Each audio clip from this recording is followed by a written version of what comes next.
Hey Scorpio, it's Dawn Virgins Tarot. I'm here with your mid October collective reading. Um, I'm not going into this reading with a particular topic in mind, I'm just rolling with it. So, yeah, we'll just see where we end up. But thank you again for being here. Sign of Scorpio.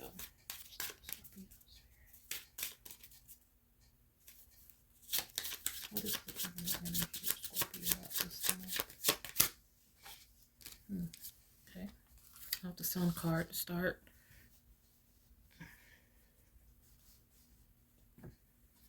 Okay, whatever.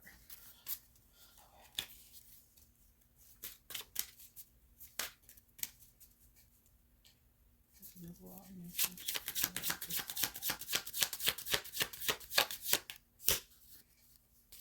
Okay, so we're starting with the Hermit card, the Knight of Swords, and the Star card. Um, okay, well, with that Sun card there, for some, this is a very positive thing. There is someone who is very happy in their situation. I think there's been someone who has broken through or who's gone through some pretty dark times and have come out on the other end. There may be someone who's counting their blessings for that. Maybe for some people, they went through something really detrimental and made it out unscathed. Well, if not fully unscathed, they made it through it. As indicated by this Knight of Swords card, you see how he's kind of cutting through the clouds, cutting through the darkness, in order to see a brighter day pretty much. And, that's again the overall energy being the sun. It kind of goes back to that. The star card, and this is like the energy of Scorpio right now. So the star card, it talks about, in the general sense, someone having faith in a situation, keeping the faith. That may have been what has gotten some people through this situation, but for other people, this is like they are, because this card in this deck, it is a very ancestral card. And I'm thinking that there's someone who is the one that is responsible for a group of people, the one who is the leader or the facilitator or something. If it's not in like a family unit, it could be someone who has a position or title where they're responsible for the support or um, the well-being of others in some way. So there's someone who is responsible for others. So this hermit energy, I'm feeling like maybe someone who has lived again a pretty maybe fast life, maybe difficult life, and they finally come to this place of Zen. It's kind of made them a little bit maybe secluded or standoffish in their personal life. So there's something about that, and it's probably one of those things where a person is satisfied with how things are, but maybe there's just like a little something missing sometimes. I mean, there's a void whenever things get still or quiet. It's like there's this little pinging in the back of their head or their ear, like like maybe there's a longing for something else outside of just their usual regiment. So let's see what else we have. um, okay. What do I want to the obstacle. The obstacles will be affected at this time. Okay, so for the obstacle, we're starting with the Six of Wands. We have the Moon card, and we have the Ten of Pentacles. The Six of Wands, it is in the obstacle placement. This is someone again, kind of going back to what I said. Someone who is responsible for others. People hold you to a high esteem. So whether this is the matriarch, patriarch, whether this is again someone who is responsible for the support of others, well-being of others. Someone has a lot of responsibility that incorporates that incorporates others as well. It's outside of just themselves. the Moon card, I feel like there's someone who's not fully following their heart because this is in the action placement. So, um, like I said, there may be a longing, like someone feels happy and satisfied and grateful in one, and on one end, but again, there's something that at times feels like it's missing. When we look at the Ten of Pentacles, it is a family. I mean, it is a card of family and legacy. And additionally, with this particular Ten of Pentacles, as you can see, people are, you see the shadows, they're like dancing, they're grooving, they're jumping up and down, they're having a ball, letting their hair down, letting loose, as opposed to this hermit energy that's been kind of secluded or in their own head or kind of stuck in a routine. So this could be kind of saying that either someone has been wanting to step outside of themselves or do something um, out the box, kind of let loose a bit. But maybe there's something holding them back. Maybe it's been so long they just don't know how to adjust. Maybe they have a lot of things on their plate and just don't know how to get back out there. So let me see what else we have. What do I want to do next? Action.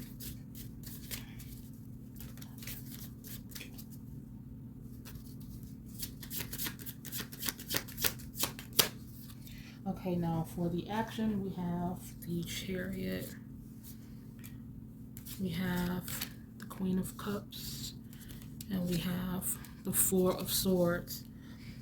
The Chariot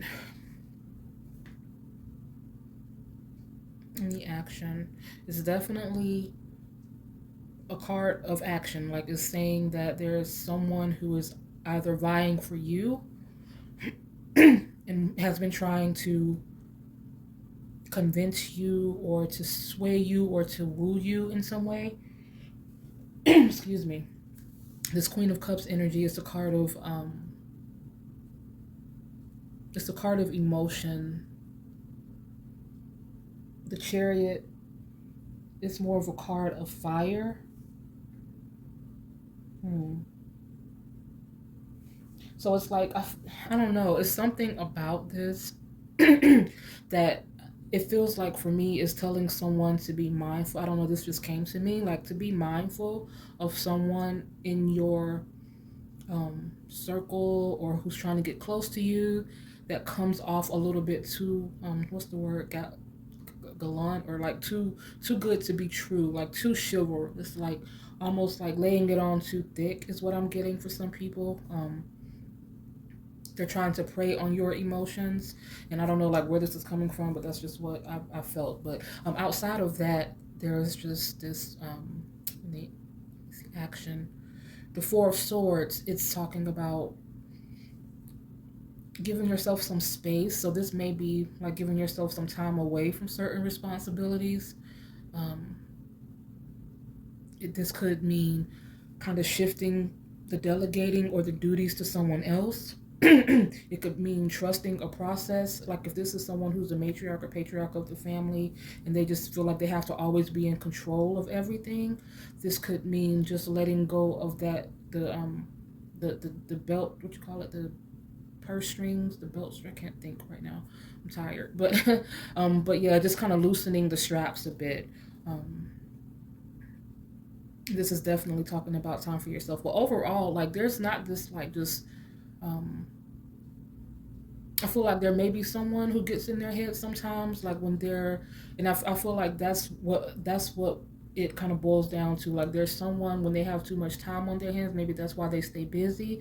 Maybe that's how that's why they have such a hard time fully letting go outside of the responsibility of it. It's because whenever they're alone, it's like they start to have that feeling of longing. So let me see what else we come up with.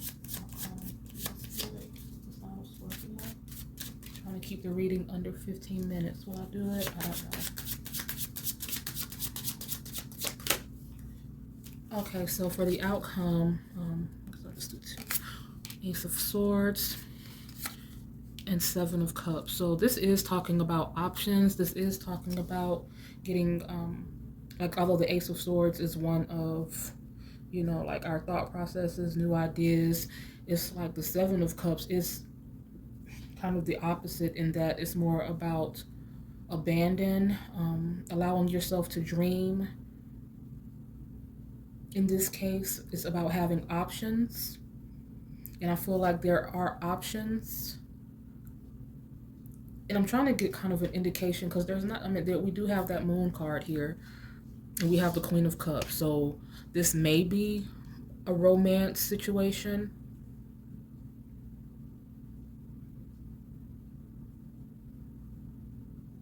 This could also be someone, if this is regarding like us, if this is like someone's position or title, someone could feel kind of pulled between, you know, like they feel a responsibility here, but it feels like something is holding them back from like their peak success, be it like monetary success or kind of moving forward. So there's an emotional component to something that's current, but you feel like a part of you wants to move away from to, you know, for the sake of doing better, but a piece of your heart is still there. But I'm getting this sense of weighing options and that you will eventually find something else that that moves you in a similar way and something that will overall be a better fit or possibly even be more lucrative for you.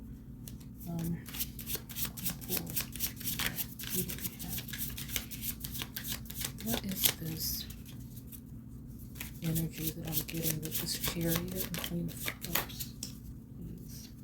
Chariot and Queen of Cups.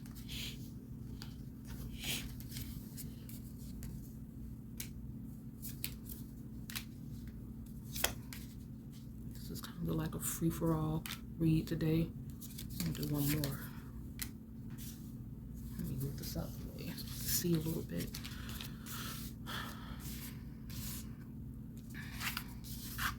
Okay, so we have Five of Swords. I can't remember which came out first. Judgment, I think.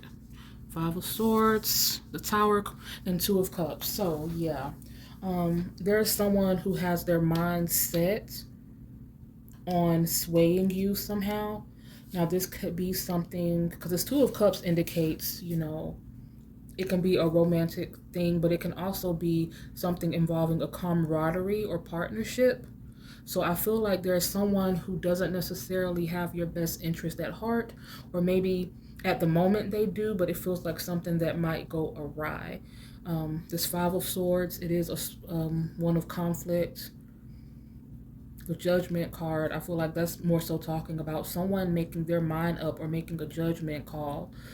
Someone trying to persuade you to make a hasty decision behind something.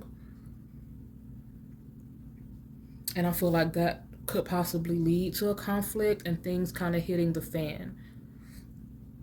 Things kind of, you know, coming to a fever pitch in that situation. And I asked, when I pulled that last card, like I was kind of focusing with the intentions of who is this person?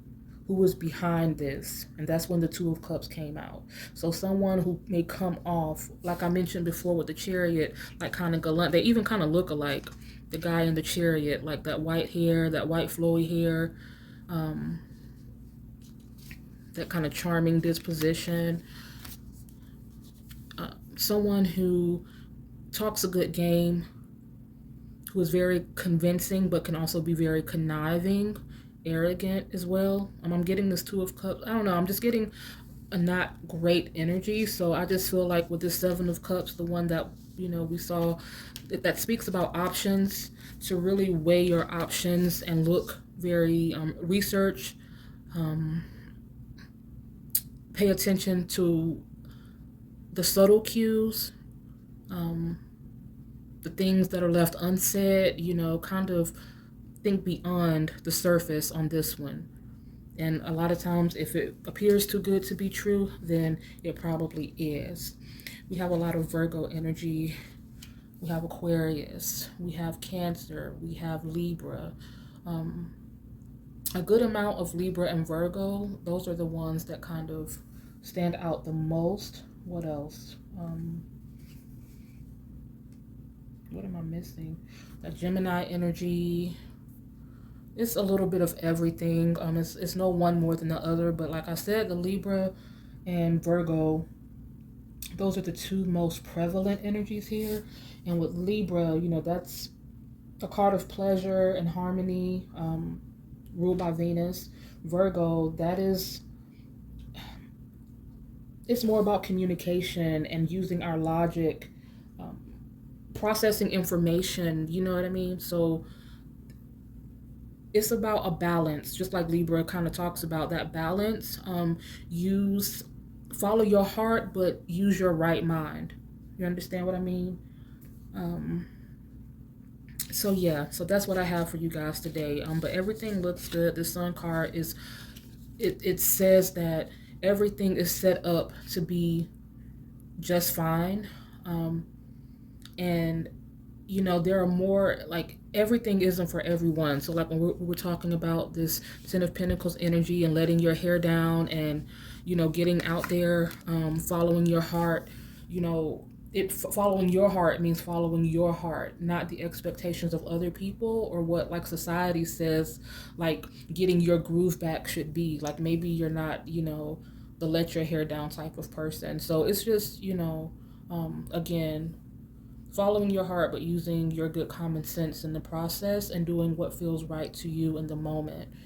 Um, and not being bamboozled or swindled by this smooth talking, manipulative person. And this could be something, if it's not in a personal, like a personal matter, romantic matter, is someone, like when we're talking about, like maybe you are in a position where you are responsible for the well-being of others. It could be someone who is trying to pull the strings on that, like they have an ulterior motive with that. So you'll have to take that as it fits. I'm going to start doing bonus readings so I can kind of go deeper, because I always feel like there's something unfinished, but I am on a timeline. But if